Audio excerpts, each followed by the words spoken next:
সবাইকে বিজয়ের মাসে শুভেচ্ছা জানিয়ে আজকের বক্তব্য শুরু করছি। কিছুদিন ধরে বাংলাদেশের পত্রিকা, টেলিভিশন খুললেই দেখা যাচ্ছে ভারতের সাথে একটা যুদ্ধ ভাব চলছে। আজকে আওয়ামী লীগকে দোষারোপ করা হচ্ছে, আওয়ামী লীগের ভারতকে উস্কিয়ে দিচ্ছে, সংখ্যালঘু সম্প্রদায়ের নিপীড়ন নির্যাতনের কথা বলে। আজকে যদি স্বাধীনতার প্রশ্ন আসে, যদি সত্যি ভারতের সাথে বাংলাদেশের যুদ্ধ শুরু হয়, তাহলে আওয়ামী লীগের ভূমিকা কি হবে? আওয়ামী লীগ কি স্বাধীনতা সার্বভৌমত্ব রক্ষায় ভারতের পক্ষে থাকবে না বাংলাদেশের পক্ষে থাকবে? কেউ বলছেন যে আওয়ামী লীগ স্বাধীনতার বিপক্ষে ভারতকে সহযোগিতা করবে। কেন রে ভাই? স্বাধীনতা কি ৭১-এর স্বাধীনতা কি বাংলাদেশের স্বাধীনতায় কি আওয়ামী লীগের ভূমিকা ছিল না? আজকে আপনাদের নিজেদের ব্যর্থতা ঢাকার জন্য আপনারা ভারত বাংলাদেশ নিয়ে যাচ্ছে, ভারত বাংলাদেশের অংশকে খণ্ডিত করার চেষ্টা করছে। আওয়ামী লীগ পতনের পর থেকে ভারতের মনোভাব নিয়ে আপনারা কথা বলছেন। আপনারা নিজেদের ব্যর্থতা ঢাকার জন্য এই যে মানুষের দৃষ্টি যে অন্যদিকে সরিয়ে নিতে চাচ্ছেন, সেটা কি মানুষ বোঝে না? ভারতের কোন সোশ্যাল মিডিয়া কি বলল আর কি হলো, এটা বড় হয়ে গেল? এটা তো একটা ভাওতাবাজি, সবাই জানে, সবাই বোঝে। ভারত বাংলাদেশকে নিবে না, ভারত বাংলাদেশ কখনো আক্রমণ করবে না। ভারত চাচ্ছে বাংলাদেশের যে বর্তমান সরকার, এই সরকার যে সংখ্যালঘু সম্প্রদায়কে সরকারের সহযোগিতায় যে সংখ্যালঘু সম্প্রদায় অত্যাচারিত হচ্ছে, তার সুষ্ঠু তদন্ত, সুষ্ঠু বিচার এবং তা বন্ধ হোক, এটাই চাচ্ছে।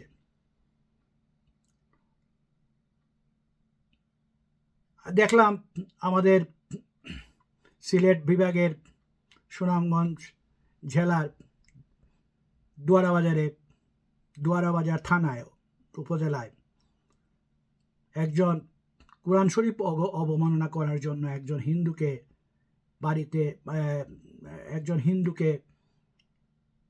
হিন্দুর অপরাধে সারা গ্রামের হিন্দুদের বাড়িঘর ভেঙে চুরমার করে দেওয়া হলো। যে অপরাধ করেছিল সেই অপরাধীকে পুলিশ ধরে নিয়ে গেল, তার উপরে মামলা হলো। কিন্তু যারা হিন্দুদের ঘরবাড়ি ভাঙা, অত্যাচার করা, নিপীড়ন করার যে অভিযোগ আছে যাদের উপরে, তাদের তো উপরে তো কোনো মামলা হলো না। তারা তো দিব্যি বুক ফুলিয়ে ঘুরে বেড়াচ্ছে। এটাই কি হলো ন্যায় বিচার? এটাই কি হলো সরকারের গণতন্ত্র? আপনারা সংখ্যালঘু সম্প্রদায়কে অত্যাচার করবেন, নিপীড়ন করবেন, আবার বলবেন যে আমাদের এখানে কিছু হচ্ছে না। স্বয়ং সামরিক বাহিনীর প্রধান স্বীকার করলেন যে 5ই আগস্টের পরে বেশ কিছু ইনসিডেন্ট হয়েছে, সংখ্যালঘু সম্প্রদায়ের উপর নিপীড়ন নির্যাতন হয়েছে। জাতীয় ঐক্যর কথা বলে কিছু সংখ্যক হিন্দু, বুদ্ধ, খ্রিস্টানের নেতৃবৃন্দকে নিয়ে আসলেন, তাদেরকে দিয়ে বলালেন যে আমরা ভালো আছি, সুখে আছি। আসলে কি তারা ভালো আছে? তারা কি সুখে আছে? না, তারা কি আপনাদের ভয়ে, আপনাদের চাপের মুখে বলতে বাধ্য হয়েছে? এটা কি কেউ বলতে পারবেন? হয়তো একদিন বেরিয়ে আসবে কেন ওরা বলেছিলেন, কী জন্য বলেছিলেন, কি হয়েছিল, পিছনের কাহিনীটা কি, সবই বেরিয়ে আসবে। আজকে আপনারা দেখান তো বর্তমান সরকারের 5ই আগস্টের পরে যে চার মাস চলে গেল, এই 4 মাসের মধ্যে আপনি 4টা বা 5টা ভালো কাজ এই সরকারের দ্বারা হয়েছে দেশের উন্নয়নের জন্য বা দেশের ভালোর জন্য। এই সরকার কিছু একটা করেছেন, 5টা ভালো কাজ আমাকে দেখান তো। আপনি খুঁজে পাবেন না। আজকে বলছেন গত 16 বছরে আওয়ামী লীগ সরকার, ফ্যাসিস্ট সরকারের আমলে যা হয়েছে, দেশ একদম শেষ হয়ে গেছে, পানিতে মিশে গেছে, মানে দেশের অস্তিত্ব নষ্ট হয়ে গেছে সব। কিন্তু এই যে মেট্রো রেল হলো, এই যে উন্নয়ন হলো, এত উন্নয়ন হলো, এগুলা কে করেছিল রে ভাই? এই 15 বছরই তো হয়েছে, এর আগে কি হয়েছিল? তো যদি দেশ একদম তলানিতে চলে যায়, তাহলে আপনারা কেন এই দেশের ক্ষমতায় আসলেন? আপনারা তাইলে দেশ গঠন করবেন, দেশকে হাসিনা সরকারের চেয়ে, আওয়ামী লীগ সরকারের চেয়ে ভালো ভালো করবেন এই আশ্বাস দিয়েই তো মানুষকে এসেছিলেন। কিন্তু এখন মানুষ, সাধারণ মানুষ কি বলছে? মানুষের নাবিশ্বাস উঠে যাচ্ছে।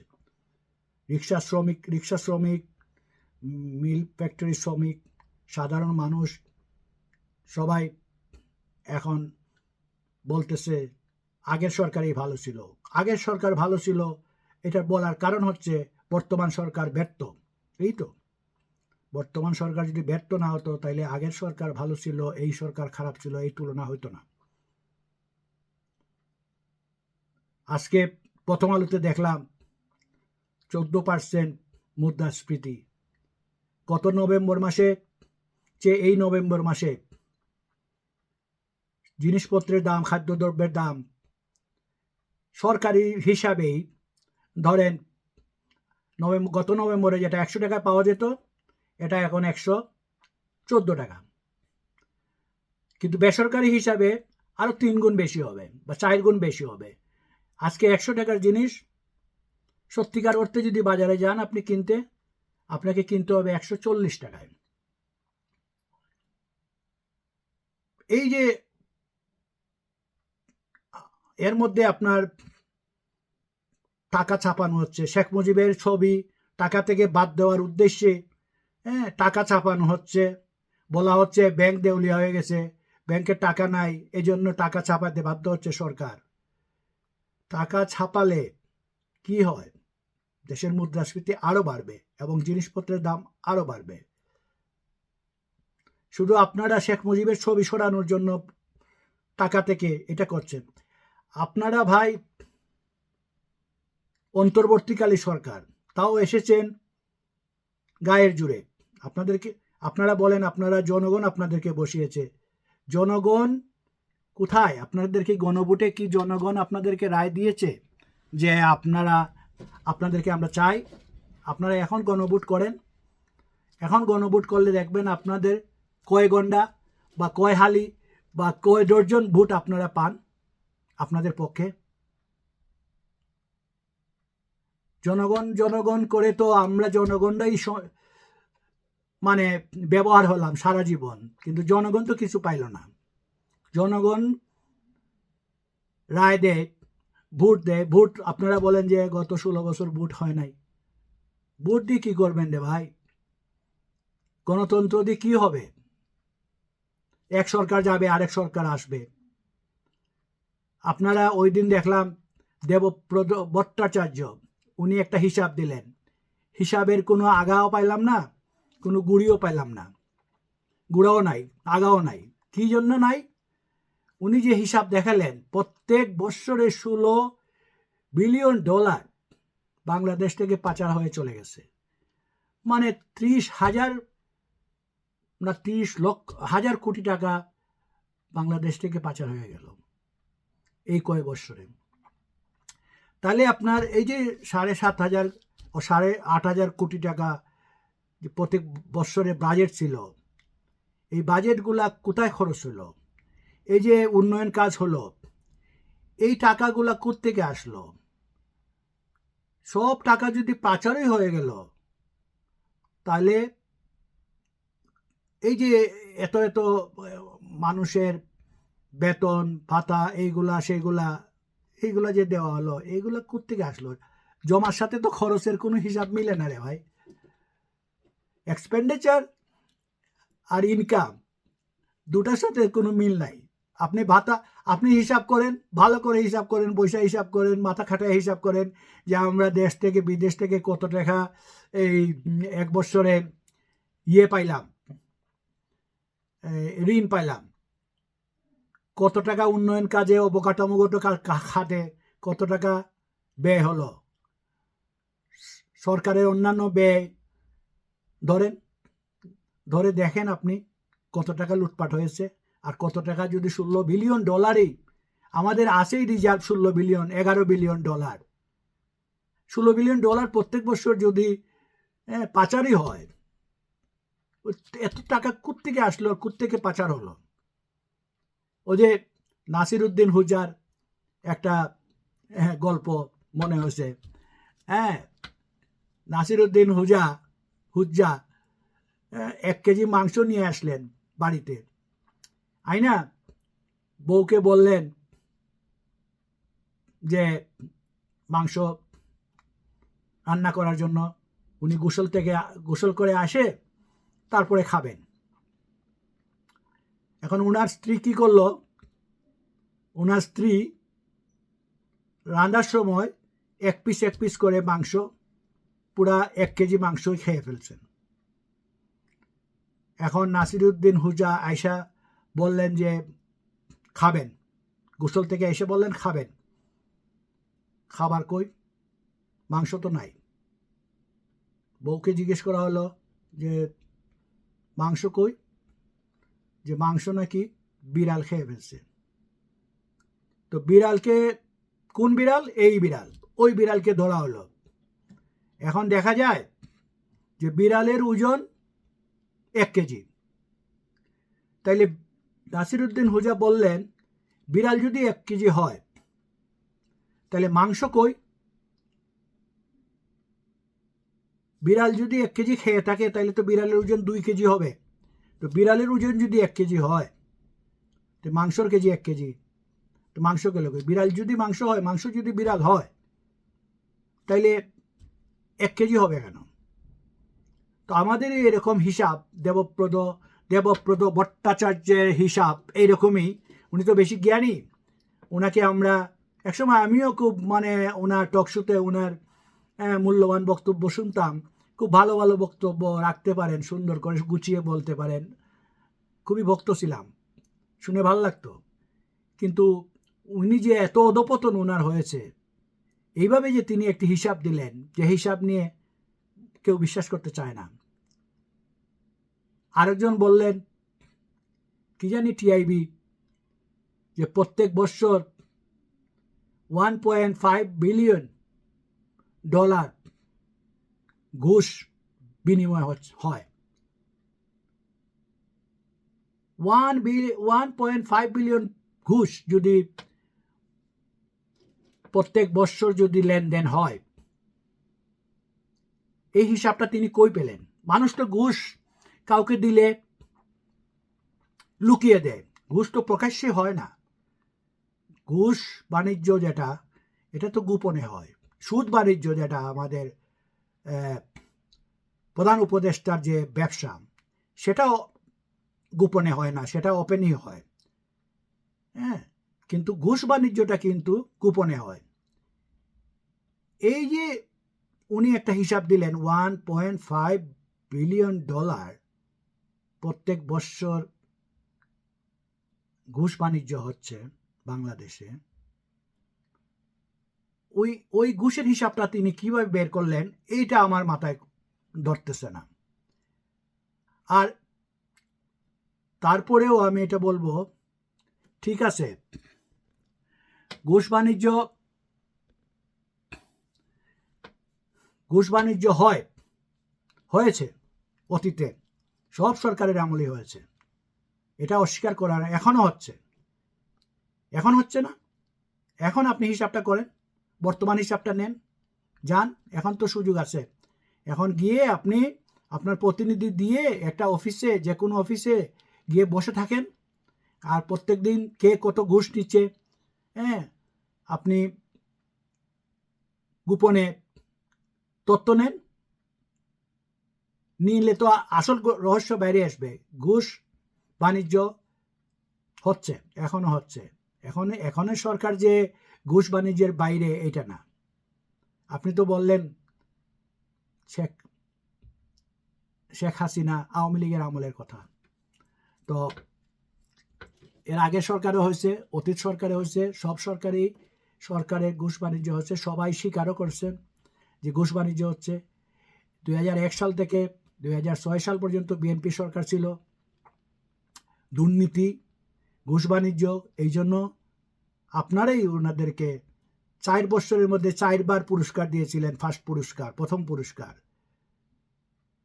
এখন আপনারা আবার বিএনপিকে ক্ষমতায় আনার জন্য উঠে পড়ে লেগেছেন। হ্যাঁ, আপনারা চাচ্ছেন এই ভারত বিদ্বেষী কথা বলে ভারতের বিরুদ্ধে জনগণকে খেপিয়ে তুলবেন। জনগণ যতই ভারত বিদ্বেষী হবে, ততই আওয়ামী লীগ বিদ্বেষী হবে।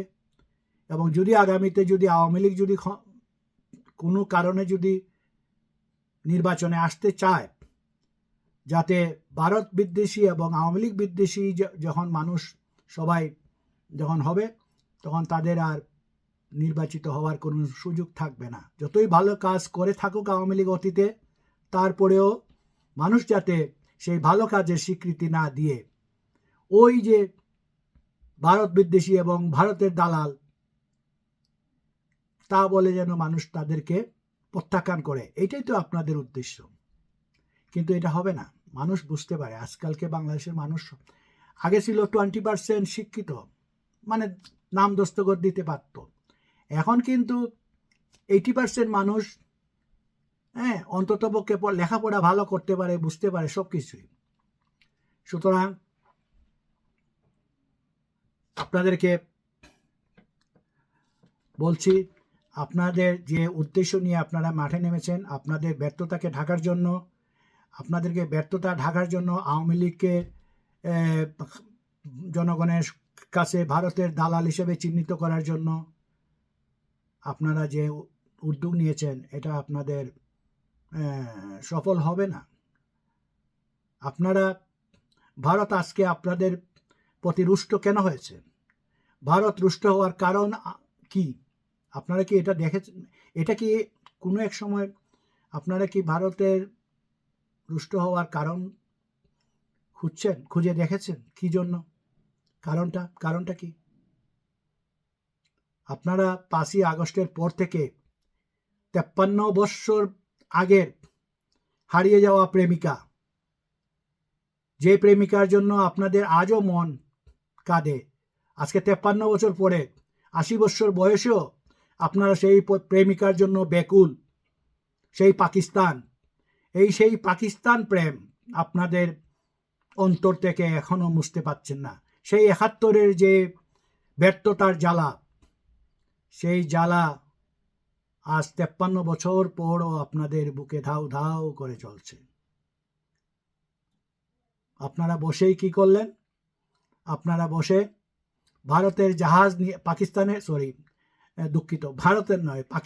জাহাজ নিয়ে আসলেন। কেউ বলে পাকিস্তানের জাহাজ ভর্তি করে অস্ত্র গোলা বারুদ পাঠিয়ে দিয়েছে। গৃহযুদ্ধ বাংলাদেশের মধ্যে সৃষ্টি করার জন্য ভারত বিদ্বেষী একটা দোয়া তুলে যেটা সংখ্যালঘু সংখ্যালঘু এদেরকে অত্যাচার নিপীড়ন করে এদেশ থেকে বিতাড়িত করে আপনারা এখন আছেন ৯৫ ভাগ মুসলমানের দেশ, আপনারা হয়ে যাবেন ১০০ ভাগ মুসলমানের দেশ। আজকে ভারত সীমিত আকারে ভিসা দিচ্ছে, আপনারা বলছেন ভারতে না গেলে ভারতের ডাক্তাররা না খেয়ে মরবে, ব্যবসা বাণিজ্য বন্ধ হয়ে যাবে। কিন্তু আবার ভারতের কাছে চাল ভিক্ষা চান, পেঁয়াজ, কাঁচামাল। ভারত প্রত্যেকটা বন্দরে তো ভারতের মাল এখনো আসছে, ২-১টা বন্দর ছাড়া, শুল্ক বন্দর ছাড়া প্রায় বন্দরে তো ভারতের ট্রাক বোঝাই ভারতের উৎপাদিত শস্য, চাল। কালকেও তো চাল আসলো, ট্রাক ভর্তি চাল আসলো। আপনারা তো ভারতের চাল খাচ্ছেন, সবজি খাচ্ছেন, আলু খাচ্ছেন, পেঁয়াজ খাচ্ছেন, আবার ভারতের শাড়ি আগুন দিয়ে পুড়াচ্ছেন। ভারতের শাড়ি পুড়ালে কি হবে? ভারতের শাড়ি পুড়িয়ে কি ভারতের খুব ক্ষতি হয়ে যাবে? আজকে আপনার ঘরে যে ভারতের সিরিয়ালগুলো চলতেছে, সিরিয়ালগুলো বন্ধ করেন। ভারতের যে নাটক, আপনার স্ত্রী শাড়ি এনে পরলেন, আপনার স্ত্রী যে প্রত্যেক দিন ভারতের সিরিয়াল, ভারতের নাটক, এগুলো না দেখলে যে ঘুম হয় না। আপনি বন্ধ করেন এগুলা, বাড়িতে বন্ধ করে দেখেন আপনি কয়দিন বাসায় টিকতে পারেন। আপনি তো বাসায় টিকতে পারবেন না। কিন্তু আপনি নিজেও তো, আপনি যে কাপড় পরে আছেন, আপনার কাপড়, গার্মেন্টস, শার্ট, কাপড়, গেঞ্জি, জাইঙ্গা, এগুলো তো তৈরি হচ্ছে বাংলাদেশে, কিন্তু সুতাগুলো আসতে করছে কে? সুতা তো ভারত থেকে আসতেছে, তুলাগুলা ভারত থেকে আসতেছে। আপনি যদি এইগুলা ইউজ না করেন, এইগুলা যদি ব্যবহার না করেন, তাহলে তো আপনি উলঙ্গ হয়ে থাকতে হবে, দিগম্বর হয়ে আপনাকে চলাফেরা করতে হবে। তারপরে আপনি নিজেই জাঙ্গিয়া পরে আসেন, গেঞ্জি পরে আসেন, তারপরেও আপনি ভারতকে গালি দিচ্ছেন, কিন্তু আপনি নিজেই জানেন না আপনি ভারতের আষ্টে পৃষ্ঠে যে আপনি জড়িয়ে আছেন। ভারত আজকে ভিসা বন্ধ করে দিছে, আপনারা কান্না শুরু করছেন। আপনারা জেল থেকে হাজার হাজার শত শত জঙ্গি ছেড়ে দিলেন, এই জঙ্গিগুলো যাবে কই? আপনারা পাকিস্তানের সাথে ভিসা ব্যবস্থা সহজ করে দিলেন। পাকিস্তান থেকে ভিসা ব্যবস্থা সহজ করে দিলে পাকিস্তান থেকে জঙ্গিরা প্লেন ভরে ভরে বাংলাদেশে আসবে এবং বাংলাদেশ থেকে ইন্ডিয়ার ভিসা নিয়ে যাবে, গিয়ে ওইখানে একটা অস্থিতিশীল পরিবেশ সৃষ্টি করবে। ভারতকে এটা হতে দেবে? কোনো দেশকে এটা মানবে? আপনারা আজকে পাকিস্তানে দেখেন, পাকিস্তানে কি হচ্ছে।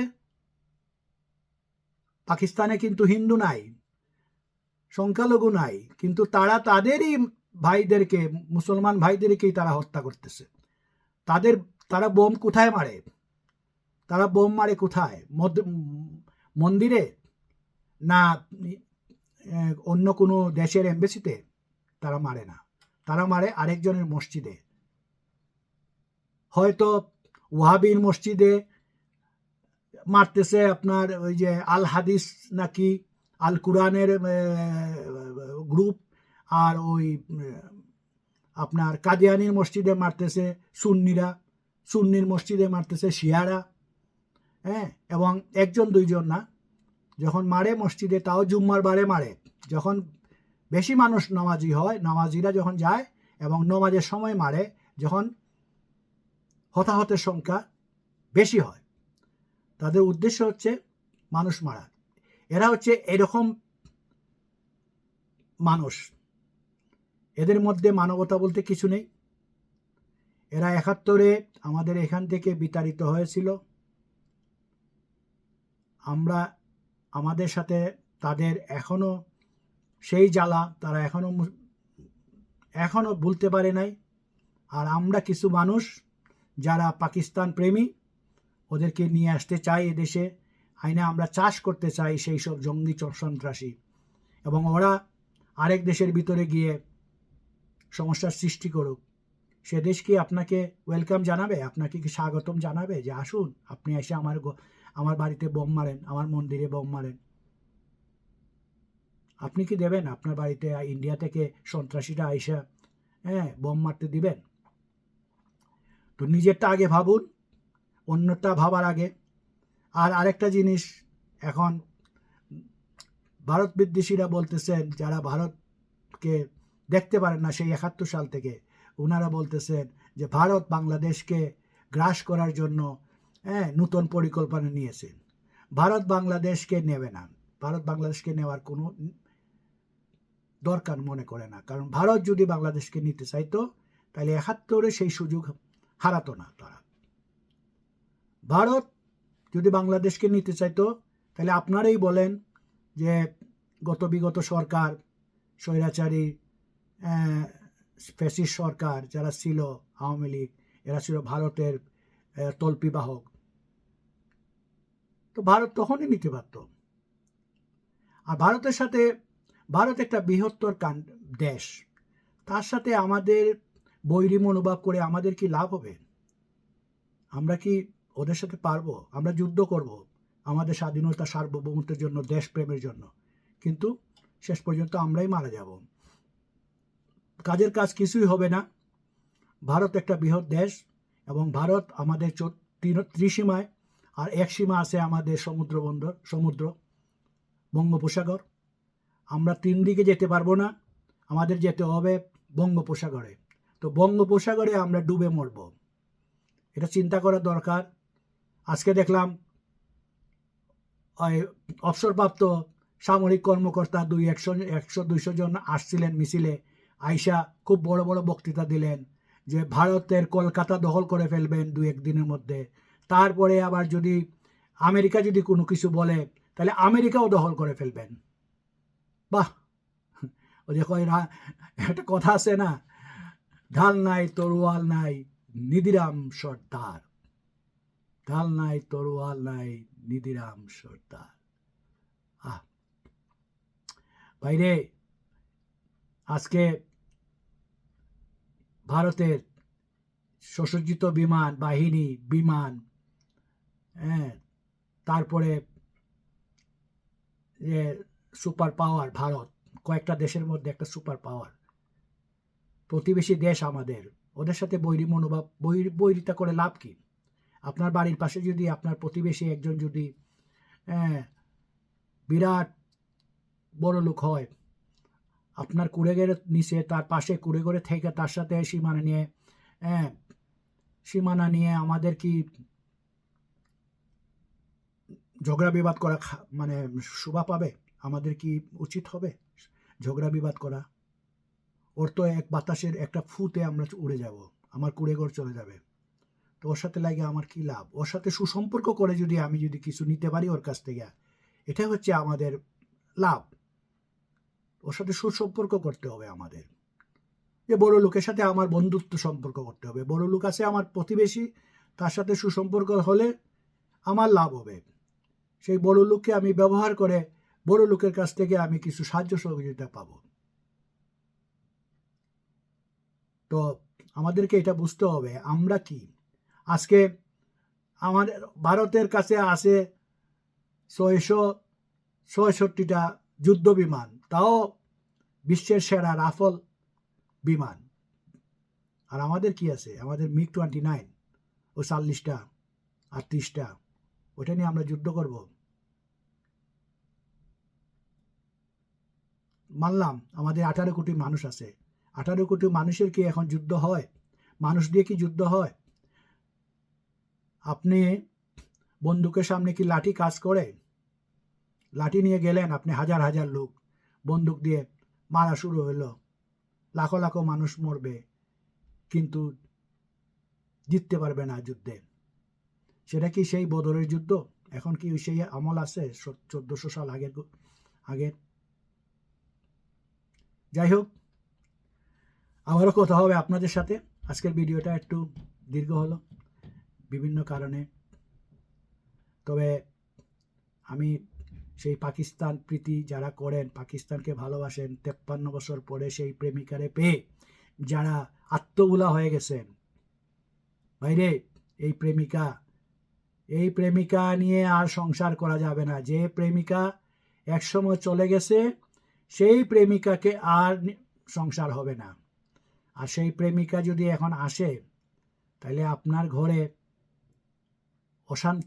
অশান্তি আর অশান্তি লাগবে, সুখ আর হবে না। যৌবনের সুখ আর বৃদ্ধ বয়সের সুখের মধ্যে অনেক পার্থক্য। যাই হোক, অনেক কিছু বললাম, ভুল ত্রুটি হলে ক্ষমা করবেন। ধন্যবাদ সবাইকে।